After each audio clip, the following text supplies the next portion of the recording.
All right, happy Friday, and welcome to the almost internet famous weekly TechSpective happy hour. I'm trying out this best damn cherry cola. I was just telling my wife that yeah, I swear this is like a new thing. Like every time I go into the store now, there's some alcoholic beverage that's just a hard version of a normal beverage. So I have hard orange soda and hard root beer and hard ginger ale and now hard cherry cola, which works for me because I like beer, but I like cherry cola more than I like beer. And this is actually pretty good because the best damn root beer isn't really the best damn root beer. It's not very good. But the best damn cherry cola is pretty good. So, let's talk some tech. I don't know if you were following it all, but Microsoft launched an artificial intelligence that was designed to act like a teenage girl. And it was part of, I guess, an experiment to try and design a artificial intelligence bot for customer service purposes. Well, as happens when companies use like hashtags they haven't thought out very well on Twitter, their bot was hijacked. And within about 24 hours, it was spouting lots of crazy racist things. It was a Trump-loving sex bot that was a huge fan of Adolf Hitler. And I was actually pleased to find out that it was hijacked and that the reason the reason that the bot learned so much horrible crap in 24 hours was because it was targeted in like a hijacking where people intentionally said things to the bot to teach it that stuff. And the reason I was pleasantly surprised is I thought it just picked that up organically. I thought, you just put it out on the internet for 24 hours and it just learns to, love Hitler. And the thing is, I wouldn't be all that surprised if that's how it actually had happened. So it was nice to find out that it was semi-intentional. Now Microsoft has taken it offline. They're going back and doing an autopsy of sorts, going to try and figure out how can they tweak it. How, basically that's going to happen. I mean, if you put something out on the internet like that, there's going to be some, element on the internet that's going to decide to try to game that system just to screw with you. So Microsoft and anyone else who does something like that needs to figure out how to teach that artificial intelligence to ignore the trollers. So that should be interesting. I mean, ultimately, it'll be a good learning experience if Microsoft can figure that out. And then maybe they can teach some of the people on Facebook how to ignore the trollers too. So moving on. A while back, Microsoft announced the Surface Hub. So it's basically a big screen television version of a Surface computer, which I would very much love to have in my living room as my television. But it's like $22,000, so don't think I'm going to be getting one. But after they announced it, then you basically didn't hear anything about it for a year. And now they're finally getting around to shipping it. So we'll start seeing some more stuff about it in the news. I'm hoping, I'm not going to be getting a review unit in my house by any stretch of the imagination, but I am hoping to get a demonstration, a hands-on demonstration with the Surface Hub in the near future, and so hopefully I'll be able to report on that on the site.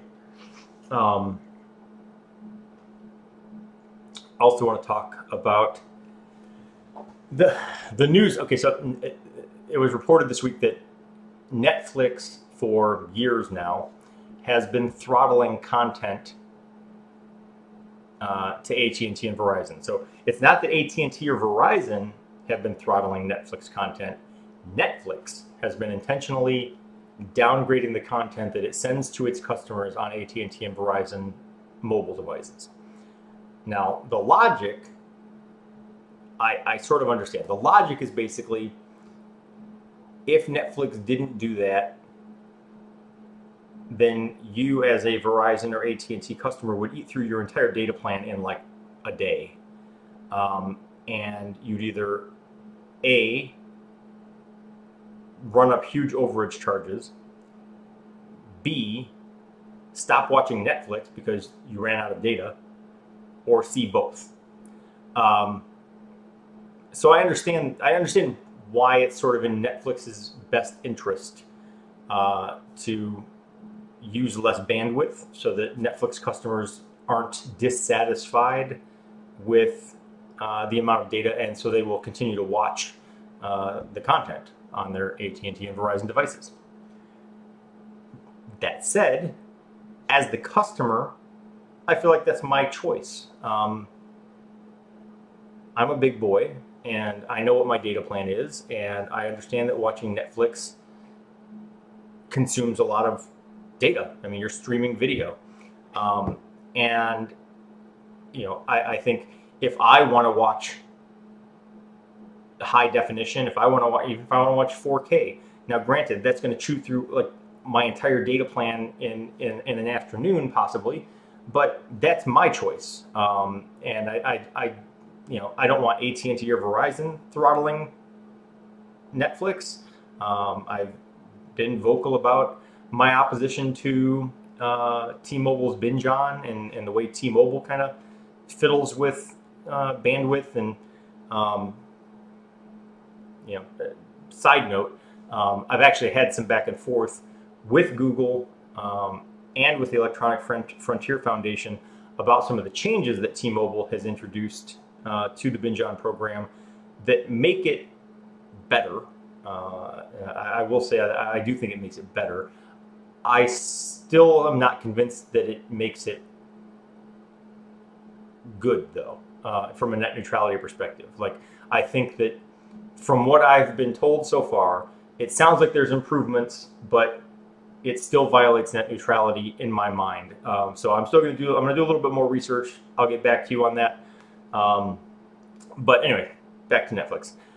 Yeah, I don't think Netflix should be doing that, or at least there should be an option. They should be clear about that, because a lot of people might be okay with that. A lot of people might say, you know what, I'll take that trade-off. You know, if you tell me that, you know, if I watch my Netflix video at this level, you know, I can watch the whole season of Jessica Jones on my data plan, but if I watch it at HD, you know, I'm only going to get to watch like 2 episodes before I max out my data. You know, that's a decision that I can make. I just don't want Netflix making it for me, and I don't want AT&T or Verizon making it for me. I'll make the decision all by myself. So finally, I'm going to wrap up with Apple and FBI. They've been so fun to talk about for a month now. As you probably know, the FBI and Apple were supposed to go to court on Tuesday for their ongoing battle over this iPhone. Monday night, the FBI abruptly withdrew. Basically, you know, they withdrew their complaint, canceled the court date, said, never mind, we figured out how to hack the iPhone. And if you go on TechSpective, you can read Rob Enderle's story from today, which I agree with a lot of his points, which were basically, you know, assuming for a second that it's true. Assume for a minute that the FBI has actually found a way to hack the iPhone, and that they no longer need Apple to do that. It doesn't make a whole lot of sense to announce that publicly. It doesn't make a whole lot of sense to announce to the world, hey, we can hack the iPhone. Because the people the FBI wants to track and monitor and investigate are just less likely to use iPhones now, because the FBI has publicly stated they can break the encryption. And at the same time, they, this whole process, but announcing publicly to the world that you have a way to crack the encryption and access the data, also impacts the reputation of Apple in general around the world. So you adversely impact Apple's sales by saying, hey, this thing isn't as secure as you thought it would be, because the FBI can just get in. Personally, well, two things. Personally, I think that the FBI, NSA, government intelligence in general knew they could get into the iPhone in the first place. I mean, is it secure? Yes. By any other mobile device standards, by most computer platform standards, I would say that the iPhone is secure, possibly the most secure of those standard computer operating systems and mobile operating systems. It's not impervious, and I don't think anyone's ever claimed that it's impervious. And I think that any security expert, any hacker would tell you that, of course, there's flaws and vulnerabilities, and there's ways to hack it. So as far as I'm concerned, the FBI always knew they could get in without Apple's help. But at the same time, I also think that they didn't really discover anything. They didn't suddenly find a hack. I'm not sure they even have the hack. I think they knew they were playing a losing hand. Basically they were playing poker with Apple, and they were holding a pair of twos, and Apple went all in. And so the FBI folded, rather than having to show their cards and realizing they were going to have their asses handed to them in court because they had no actual legal standing for what they were asking for. My opinion as a not lawyer. So maybe they have legal standing, maybe they don't. As far as I'm concerned, they didn't have any legal standing, and they were going to lose in court, and they knew that. And so rather than lose in court, they decided to throw in the towel and just say they have a hack. Anyway, I guess we'll see how that plays out, because the fact that it didn't go to court and the fact that there was no decision made means that decision is still hanging out there. We're just waiting for the next iPhone the FBI needs to crack.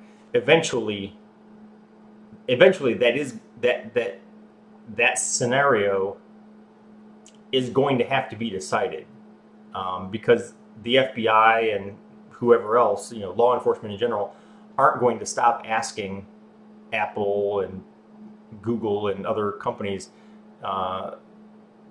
to access encrypted information, backdoor encrypted information, whatever.